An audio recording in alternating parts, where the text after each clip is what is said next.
For so many of us, for most of us that are athletic in some nature, even if it's recreational, that movement and that game and that sport, men and women, is so plugged into being happy and being healthy.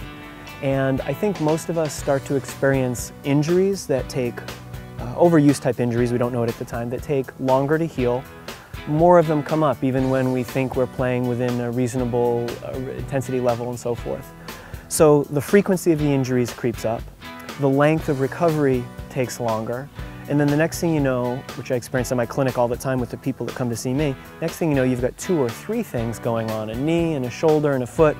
and at 35 or 45 or 65, you're feeling old beyond your years.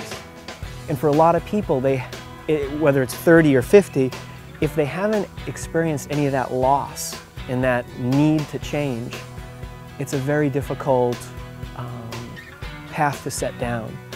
So what I try to do with people is to help them to realize that these things are normal, and that by planning ahead with resistance training,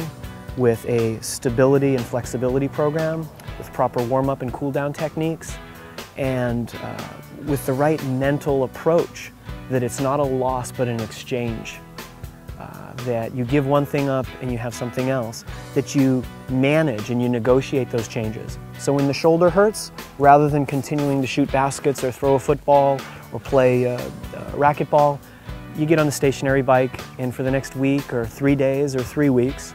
you spin 30 minutes a day every other day, maybe the same frequency you play your racquetball. For the runner which is common, so addicted to that runner's high, which I can identify with personally, that gets tendonitis or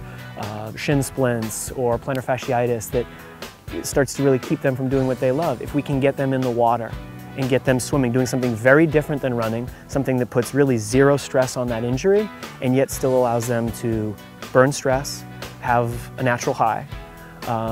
works on another aspect of their physical fitness, one that's typically omitted from running. So forward flex posture in running, we get them swimming, doing backstrokes and breaststroke stuff. If you take that approach over the long run and constantly work with those injuries and those